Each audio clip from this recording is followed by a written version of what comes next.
할렐루야. 우리가 지난 주에는 응답받는 기도 응답의 비밀이라는 제목으로 5가지 말씀을 제가 전해드렸는데요. 기도는 그리스도를 구하는 것입니다. 우리의 소원과 필요를 구하는 것은 기도가 아니라 간구라고 말씀을 드렸어요. 기도는 그리스도를 구하는 것이고 그리스도의 영을 마시고 그리스도와 연합되어서 하나가 되는 것이 바로 기도인 것입니다. 또 기도 응답의 비밀은 우리의 죄를 버려야 되는 것입니다. 그리스도의 피로써 죄를 씻어야 되는 것이죠. 우리 영상을 한번 보여주세요. 또 기도 응답의 비밀은 하나님의 영광을 위해서 구하는 것입니다. 나의 탐욕이 아닌 하나님의 영광을 위해서 기도할 때 하나님께서 응답해 주세요. 또 연합하여 구하는 것입니다. 너희 중에 2사람이 땅에서 합심하여 구하면 하늘에 계신 내 아버지께서 이루어 주시겠다, 이렇게 말씀하셨어요. 또 믿음으로 구하는 것이죠. 믿음으로 구할 때 응답을 받게 됩니다. 오늘 본문 말씀, 우리 베드로전서 3장 22절 말씀을 한 번 더 같이 읽도록 하겠습니다. 그는 하늘에 오르사 하나님 우편에 계시니 천사들과 권세들과 능력들이 그에게 복종하느니라. 우리 베드로전서 3장 22절에서 그리스도의 3가지 모습을 보게 됩니다. 하늘에 오르신 그리스도, 또 하나님 우편에 계신 그리스도, 그리고 3번째는 천사들과 권세들과 능력들에게 복종을 받으시는 그리스도. 3가지 그리스도의 모습을 보게 돼요. 오늘 3가지 그리스도의 모습 가운데 2가지, 하늘에 오르신 그리스도, 또 하나님 우편에 계신 그리스도에 대해서 말씀을 살펴보면서 함께 은혜를 나누고자 합니다. 첫 번째는 하늘에 오르신 그리스도예요. 그리스도는 하늘에 승천하셨습니다. 죽은 자 가운데서 3일 만에 부활하시고 하늘에 승천하셨어요. 그리스도께서 하늘로 올라가신 이유가 무엇입니까? 우리 예수님께서 요한복음 14장 2절에서 이렇게 말씀하셨어요. 내가 너희를 위하여 거처를 예비하러 가노니. 그리스도께서 승천하신 이유는 우리의 영원한 거처를 예비하시기 위함입니다. 만약 그리스도께서 승천하지 않으셨다면 우리의 거처는 이 땅입니다. 그러나 그리스도께서 승천하셔서 하늘에 우리의 거처를 예비하셨기 때문에 우리의 영원한 처소는 하늘에 있는 것입니다. 존 버년이 찰러 역정을 기록했는데 이 찰러 역정의 핵심 내용이 크리스천이 장망성을 떠나서 천성을 향하여 나아간다라고 하는 것입니다. 크리스천이 누구입니까? 예수 그리스도를 믿는 저와 여러분이 크리스천입니다. 장망성은 무엇입니까? 장망성은 장차 멸망할 성이란 뜻이에요. 장망성은 바로 이 땅입니다. 천성은 무엇입니까? 천성은 그리스도께서 올라가신 아버지의 나라인 것입니다. 그리스도께서 하늘에 오르사 우리의 거처를 예비해 놓으셨는데 그것이 바로 천성, 즉 거룩한 성 새 예루살렘인 것입니다. 그러므로 성도는 장망성인 이 땅을 떠나서 우리의 영원한 거처 아버지의 나라 새 예루살렘을 향하여 나아가는 자인 것을 믿으시기를 바랍니다. 창세기 12장 1절 말씀이에요. 여호와께서 아브라함에게 이르시되 너는 너희 고향과 친척과 아버지의 집을 떠나 내가 내게 보여줄 땅으로 가라. 여러분들 신앙생활이란 무엇입니까? 신앙생활은 아버지의 말씀을 따라서 이 땅을 떠나 아버지께서 지시하시는 곳으로 가는 것이 바로 신앙생활입니다. 아브라함은 하나님의 말씀을 따라서 자신의 고향 갈대아 우르를 떠나게 되었습니다. 갈대아 우르가 어떤 곳입니까? 갈대아 우르는 전 세계에서 가장 최초로 찬란한 문화와 문명에 꼽힌 곳입니다. 문명의 발상지. 그러나 그 땅은 장망성이요 우상 숭배의 도시요 죄악된 땅이었습니다. 그러므로 아브라함은 하나님의 말씀을 따라 그 땅을 떠나서 하나님께서 지시하시는 가나안 땅으로 가게 되었어요. 아브라함이 도착한 가나안에는 장차 무엇이 이루어지게 됩니까? 가나안에는 장차 예루살렘 성전이 세워지게 돼요. 예루살렘 성전은 하늘에 있는 예수께서 승천하사 우리를 위하여 예비해 놓으신 거룩한 성 새 예루살렘의 상징이요 모형인 것입니다. 그리스도께서 승천하사 우리를 위하여 예비해 놓으신 새 예루살렘은 천상의 교회입니다. 여러분들 교회가 무엇입니까? 교회의 머리는 그리스도요, 몸은 바로 성도인 것입니다. 그러므로 천상에 있는 교회, 우리 주님께서 우리를 위하여 예비해 놓으신 그 저 새 예루살렘은 예수 그리스도와 성도의 연합체인 것입니다.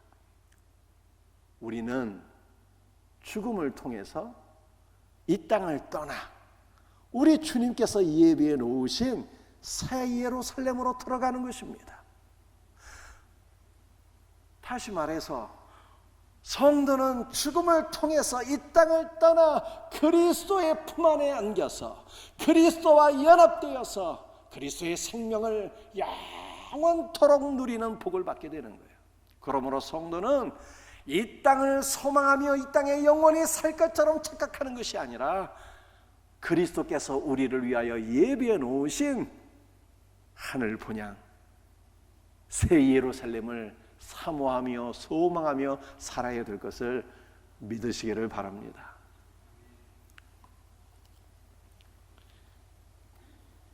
우리 다음 성경 구절, 우리 시브리서 11장 16절 말씀을 우리 한번 같이 읽어보도록 하겠습니다. 그들이 이제는 더 나은 분향을 사모하니 곧 하늘에 있는 것이라. 이러므로 하나님이 그들의 하나님이라 일컬음을 받으심을 부끄러워하지 아니하시고 그들을 위하여 한 성을 예비하셨느니라. 그들이 더 나은 본향을 사모했대요. 그들은 누구입니까? 아브라함과 이삭과 야곱 족장들이에요. 이 족장들은 그들이 나온 찬란한 문화와 문명에 꼽히었던 갈대아 우르로 자신의 고향을 사모한 것이 아니라 더 나은 본향 아버지의 나라를 사모한 거예요. 그리스도께서 승천하사 우리를 위하여 예비해 놓으신 새 예루살렘을 사모하며 살았기 때문에 하나님께서 그들을 부끄러워하지 아니하시고 족장들의 하나님이 되신 것을 자랑스럽게 여기셨다는 거예요. 하나님께서 족장들에게는 많은 물질의 복을 주셨습니다. 그들은 물질적으로 거부였어요. 그러나 족장들은 하나님께서 주신 물질의 복에 마음을 빼앗기지 아니하고 땅의 것에 마음을 빼앗기지 아니하고 영원한 본향 하나님의 나라를 사모하고 소망하며 그 나라를 바라보고 그 나라를 위하여 살았기 때문에 하나님께서 족장들의 믿음을 자랑스럽게 여기시고 그들을 기뻐하셨다고 성경이 말씀하고 있는 것입니다.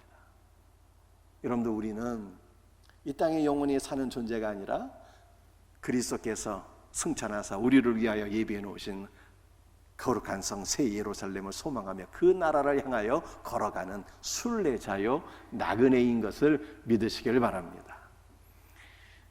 여러분들, 우리가 여행을 하게 되면 여행의 고수와 초짜를 단번에 구분할 수 있는 것이 있습니다.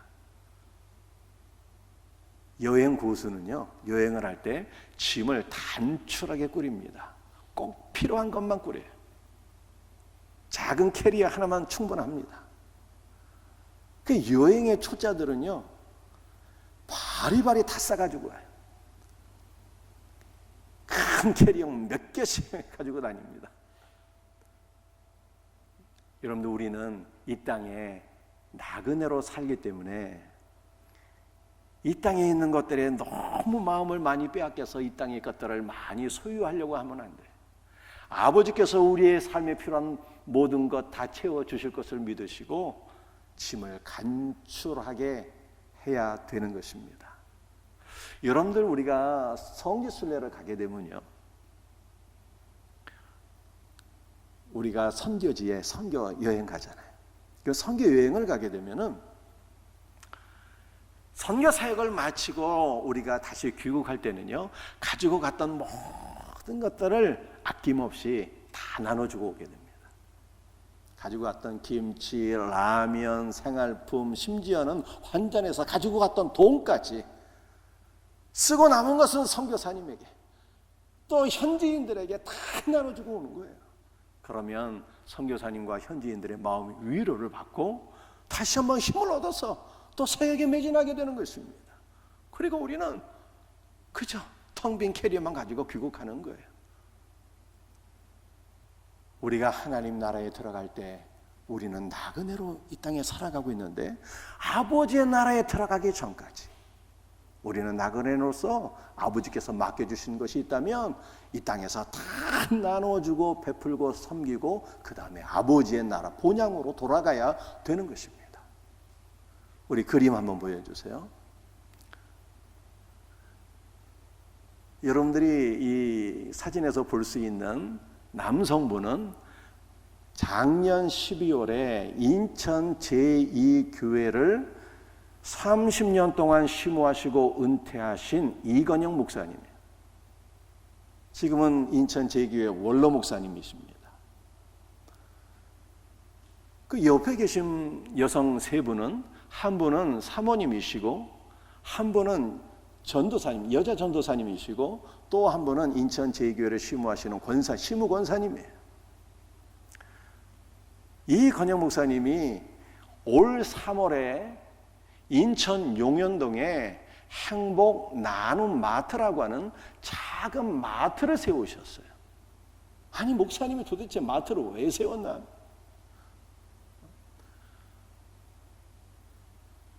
목사님이 세우신 이 8평 남짓에는 이 작은 마트에는 몇 가지 특징이 있습니다. 첫 번째, 이 마트는요, 매일 문을 여는 마트가 아니라 금요일에만 딱 하루만 문을 열게 됩니다. 두 번째로, 이 마트의 특징은 아무나 이 마트에 와서 물건을 구입할 수가 없어요. 목사님이 주민센터에서 복지 사각지대에 있는 분들 71명의 명단을 받아서 71명의 회원이 되어서 회원제로만 운영되는 마트입니다. 이 마트 안에는 생필품들을 중심으로 해서 판매를 하고 있는데, 쌀, 밀가루, 라면, 세제, 휴지, 식용유, 이러한 생필품 위주로 물건들을 판매를 하고 있어요. 그런데 이 마트의 또 다른 특징은 이 71명의 회원들이 매주 금요일에 와서 물건을 살 수가 있는데, 물건을 돈을 주고 사는 것이 아니라 무료로 물건을 공급받게 되는 거예요. 무료로. 이 행복마트를 운영하기 위해서 들어가는 한 달 운영비가 약 300만 원 정도가 된다고 합니다. 그런데 이 건영 목사님이 원로 목사가 되셔서 받은 생활비와 기타 소득을 다 이 행복마트 운영비로 투자를 하시고 복지 사각지대에 있는 어려운 분들을 다 이렇게 섬기고 계시는 거예요. 보통 대형교회를 심호하시다가 은퇴하시는 분들은요, 교단 산하에 있는 기관들의 대표나 혹은 안전한 선교지에 가서 선교 활동을 하시거나 이렇게 하는 경우가 많아요. 이건영 목사님도 인천에서 손꼽히는 대형교회를 심호하셨기 때문에 은퇴하시고 나셔서 교단 산하의 대표로 이렇게 취임할 기회가 있었지만 거부하셨어요. 인천 제2교회는 코로나 기간 가운데 인천 지역에 있는 어려운 이웃들을 위해서 나눔 마트를 운영한 경험이 있었는데, 목사님이 목회를 은퇴하고 나서 그 나눔 마트 사역을 본격적으로 시작하신 거예요. 이건희 목사님이 이런 말씀을 하셨어요. 교회의 가장 으뜸되는 가치는 복음을 증거해서 영혼을 구원하는 것입니다. 그리고 그 다음 가치는 병들고 가난하고 소외된 이웃들을 구제하고 사랑하는 사랑으로 섬기는 것입니다. 복음서를 보게 되면 예수님의 사역의 3분의 1이 병들고 가난한 이웃들을 섬기는 것이었다는 거예요. 그래서 이건유 목사님이 은퇴하고 나서 그리스도의 마음과 사랑으로 항복 나눔 마트를 세워서 복지 사각지대에 있는 71명을 회원으로 두고 이렇게 자신의 모든 생활비와 서재를 털어가면서 구제 사역을, 나눔 사역을 하고 계신 거예요. 근데 목사님이 말씀하셨듯이 교회의 가장 으뜸되는 사역은 복음을 증거해서 영혼을 구원하는 것이기 때문에 이 목사님의 다음 계획은요, 이 마트가 일주일에 한 번 금요일 날 문을 열게 되는데 이제 9월 달부터는 주일에도 문을 연다는 거예요. 주일에는 물건을 사가지고 가는, 물론 무료로 공급해 주는 것이지만 물건을 공급받는 날이 아니라 작은 마트에 많은 사람들을 초대할 수 없지만 71명의 회원들 가운데 몇 명이라도 초대해서 함께 예배를 드리고 함께 식사를 나눌 계획에 있다, 이렇게 말씀하셔요.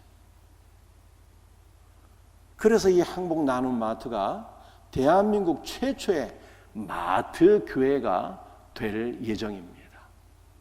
여러분들, 우리는 은퇴하고 나서 이건영 목사님처럼 다 이 항복 나눔 마트 사역을 할 수는 없어요. 그러나 우리는 기억해야 돼요. 뭘 기억해야 되는 것입니까? 우리가 이 땅에서 영원히 살 것이 아니라는 것.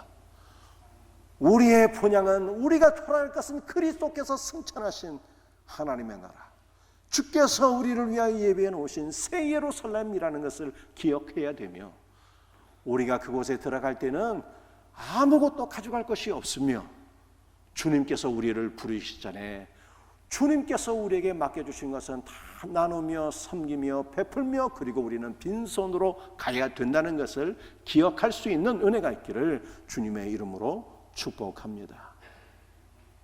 아멘입니까? 우리 두 번째는 보호자 우편에 계신 그리스도예요. 오늘 본문 말씀 베드로전서 3장 22절 한 번 더 같이 읽겠습니다.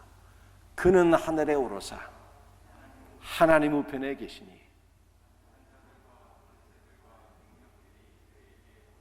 아멘. 첫 번째는 하늘에 오르신 그리스도, 두 번째는 하나님 우편에 계신 그리스도입니다.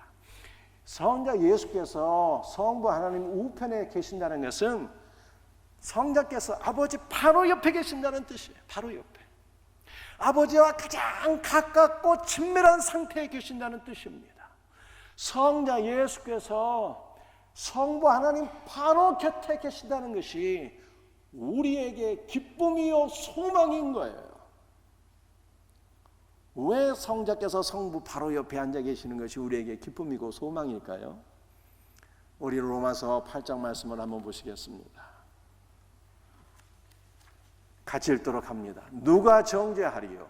죽으실 뿐만 아니라 다시 살아나신 이는 그리스도 예수시니 그는 하나님 우편에 계신 자여 우리를 위하여 간구하시는 자시니라. 성자 예수께서 하늘 보좌 아버지 우편에 앉아 계신데 그것이 또 무슨 일을 하고 계세요? 우리를 위해서 간구하신대요. 그런데 간구하신다는 것이 두 가지 의미를 가지고 있어요. 하나는 영향을 끼친다, 두 번째는 목표를 달성한다 라고 하는 뜻을 가지고 있는 거예요. 즉 간구한다는 것은 어떠한 목표를 달성하기 위해서 영향력을 끼친다는 뜻입니다. 예수님께서 우리를 위한 목표를 가지고 계세요. 어떠한 목표일까요? 그것은 죄인들을 향하신, 곧 우리를 향하신 아버지 하나님의 분노를 누그러뜨리는, 완화시키는 목표를 가지고 계세요. 한 걸음 더 나아가서 아버지 하나님과 우리의 관계를 화해시키시고 조정하시고 하나가 되게 하시는 목표를 가지고 계세요. 이 목표 달성을 위해서 성자께서 아버지께 영향력, 선한 영향력을 끼치고 계신다는 것입니다. 아버지 하나님, 생명샘교회 성도들을 보시옵소서. 내가 저들을 위하여 피 흘려 죽었나이다. 저들의 영 안에 나의 피가 흐르고 있사오니 나의 피를 보시고 생명샘교회 성도들을 용서하여 주옵소서. 이렇게 선한 영향력을 끼치고 계신 거예요. 아버지 하나님, 나의 생명과 나의 영이 예수를 믿는 생명샘교회 성도들 안에 있사오니 저들이 마침내 나를 닮게 될 것이고 나와 같이 될 것입니다. 이렇게 아버지 앞에 선한 영향력을 끼치고 계셔서 우리를 향하신 아버지의 진노가 완화되시고 한 걸음 더 나아가서 아버지 하나님과 우리가 사랑으로 하나가 되어서 아버지께서 우리에게 은혜와 복을 주시고 계신다는 것이 로마서 8장 34절 말씀이에요. 우리 예수님께서 아버지 바로 옆에서 이렇게 우리를 위해서 아버지 앞에 선한 영향력을 끼치고 계시니 우리가 그 은혜로 살아가고 있다, 이 말입니다. 요한 1서 말씀을 한번 보시겠어요? 요한 1서 2장 1절입니다. 누가 죄를 범하여도 아버지 앞에 우리에게 대언자가 있으니 곧 의로우신 예수 그리스도라. 승천하신 예수께서 우리를 위해서 중보기도 하고 계시고 뿐만 아니라 우리를 위하여 대언자가 되신다고 말씀하고 있어요. 여러분들 우리를 위해서 간구하시는 중보자 예수 그리스도, 그리고 대언자 예수 그리스도이십니다. 중보자와 대언자는 비슷한 의미이지만 좀 차이점이 있어요. 여러분들 중보자, 우리를 위해서 간구하시는 중보자는요, 성부 하나님께 선한 영향을 미쳐서 아버지의 진노를 완화시키시고 아버지와 우리와 관계를 화해시키시고 하나가 되게 하시는 직분이 있어요. 성자 예수 그리스도는 아버지께만 영향력을 미치는 것이 아니라 우리에게도 선한 영향력을 미치고 계세요. 생명샘교회 성도들아, 성령 안에서 그리스도께서 우리에게 영향력을 미치고 계신 거예요. 아버지께서 너희를 얼마나 사랑하고 계신지 아느냐. 독생자를 주시기까지 너희를 사랑하고 계셔요. 아버지의 사랑을 신뢰하라. 아버지의 사랑을 의심치 말라. 이렇게 우리에게 선한 영향력을 끼치고 계셔서 우리가 마음의 문을 하나님을 향하여 활짝 열고 예수 그리스도 안에서 아버지와 하나가 되는 거예요. 그런데 이 대언자는 중보자와 비슷하지만 좀 다른 의미가 있는데, 대언자는 변호사라는 뜻이에요. 우리가 어떠한 죄를 지을지라도 전적으로 우리 편이 되어서 우리를 위하여 대언해 주시는, 변호해 주시는 분이다 라고 하는 뜻입니다. 그러므로 성도는 어떠한 상황 속에 있을지라도 우리를 위해서 대언해 주시는 예수 그리스도의 은혜를 힘입고 담대히 하나님께로 나가야 돼요. 사랑하는 성도들이요, 다시 한번 말씀드립니다. 예수님은 우리의 대언자예요. 우리를 위해서 변호해 주시는 분이에요. 그런데 성부와 하나님은요, 아들 봐보세요. 아들의 말은 무조건 경청하시는 분이에요. 무조건 경청하세요. 그러므로 성자 예수 그리스도께서 우리를 위해서 태어나시기 때문에 하나님 아버지께서는 우리가 어떤 상황 속에 있든지 우리를 반드시 용납해 주십니다. 이 놀라운 은혜를 믿고 성도는 어떤 상황 속에 있든지 담대히 그리스도 안에서 아버지께로 나가야 되는 거예요. 이 놀라운 은혜가 있기를 주 예수의 이름으로 축복합니다. 자, 그렇다면 이제 우리는 우리의 중보자가 되시고 대언자가 되시는 예수 그리스도 안에서 어떠한 삶을 살아야 될 것인가를 조금 더 생각했으면 좋겠습니다.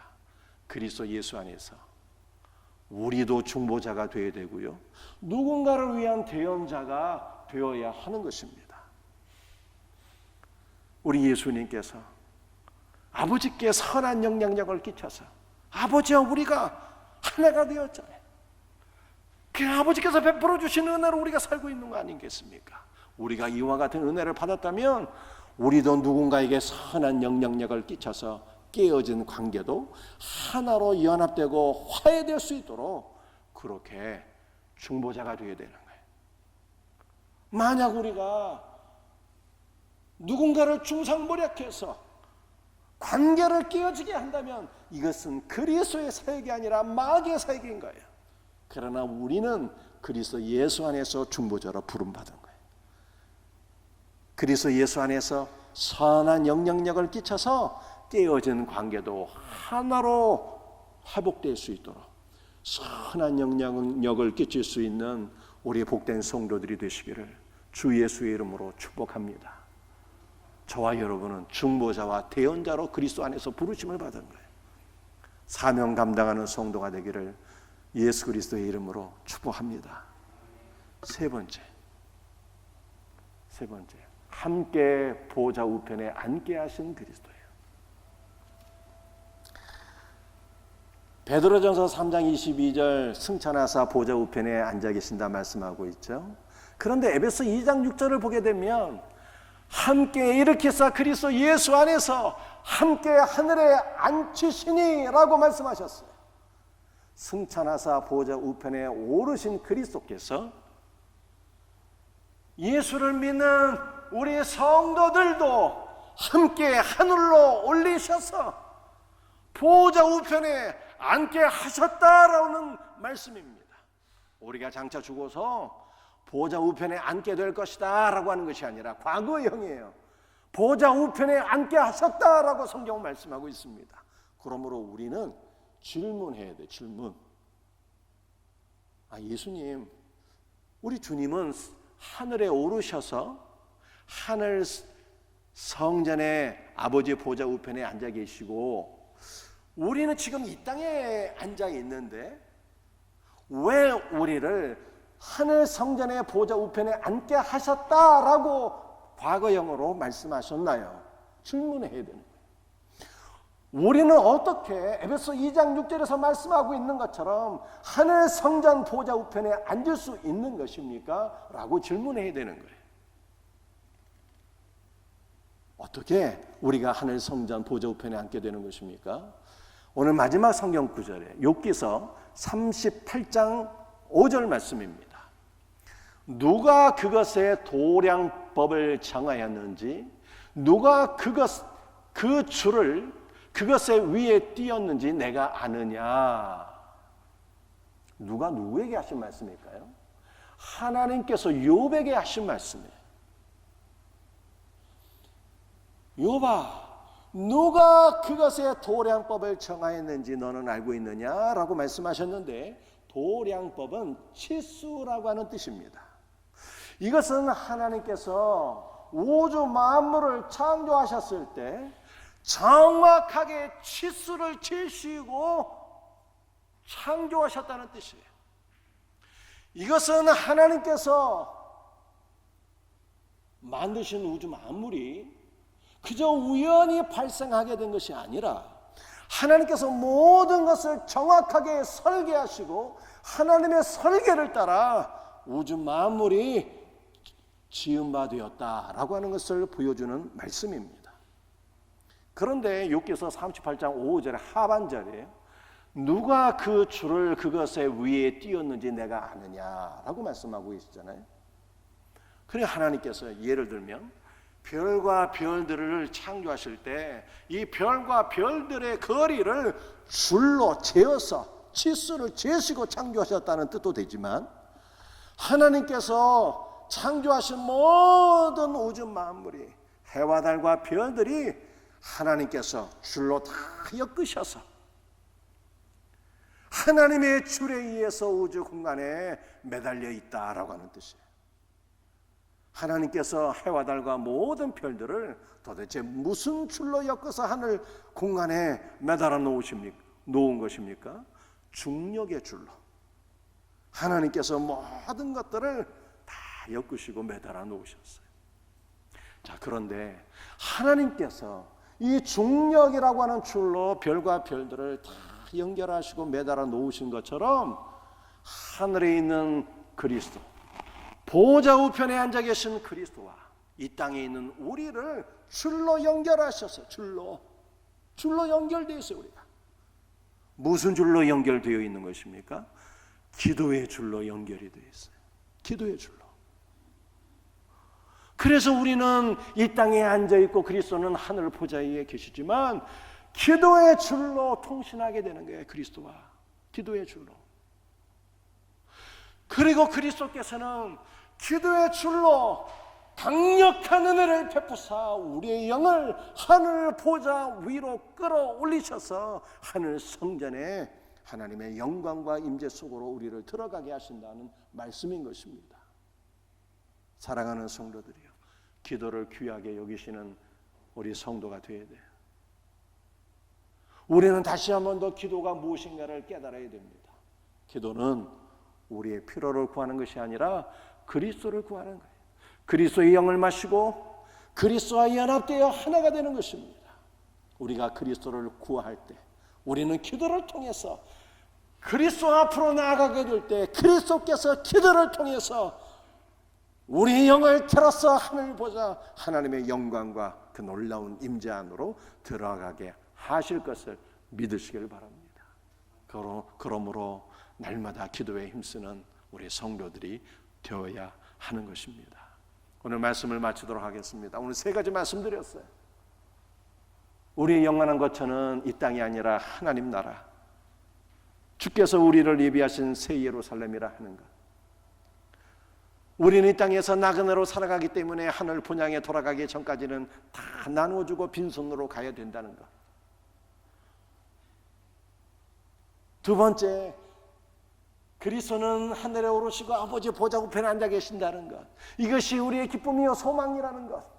그리스도께서 아버지 곁에 있어서 우리를 위하여 선한 영향력을 끼치신다는 것. 그러므로 하나님과 우리가 하나가 되었고 하나님의 사랑과 은혜로 살아간다는 것. 그러므로 우리가 이 땅에서 중보자와 대언자로 살아야 된다는 것입니다. 그리고 세 번째는 그리스도께서 우리를 보좌 우편에 앉게 하신다는 거예요. 무엇으로? 기도의 줄로. 기도의 줄이에요. 기도를 통해서 보좌 우편에 앉는 우리 성도들 될 수 있기를 예수 그리스도의 이름으로 축복합니다. 기도하시겠어요? 아버지 하나님 감사합니다. 오늘 우리의 영원한 거처 새 예루살렘을 사모하며 우리의 영원한 거처로 돌아가기 전에 이 땅의 나그네로서 살 때 다 나눠주고 아버지 앞으로 나아가게 하여 주옵소서. 주 예수님, 주께서 보좌 우편에 앉으사 우리를 위해 간구하시고 선한 영향력을 아버지께 끼치셔서 우리가 살아가고 있는 줄로 믿습니다. 아버지와 우리가 하나가 되어서 아버지의 사랑 가운데 우리가 살아가고 있사오니 우리도 그리스도처럼 선한 영향력을 미쳐서 끼어진 관계도 하나가 되게 하는 중보자가 되게 하시고 대언자가 되게 하여 주시옵소서. 주 예수님, 주께서 하늘 보좌 우편에 앉으시고 우리도 그곳에 앉게 하셨다고 말씀하셨습니다. 기도의 줄로 보좌 우편에 앉는 우리 복된 은혜를 누리는 성도들이 되게 하옵소서. 주 예수의 이름으로 기도합니다. 아멘.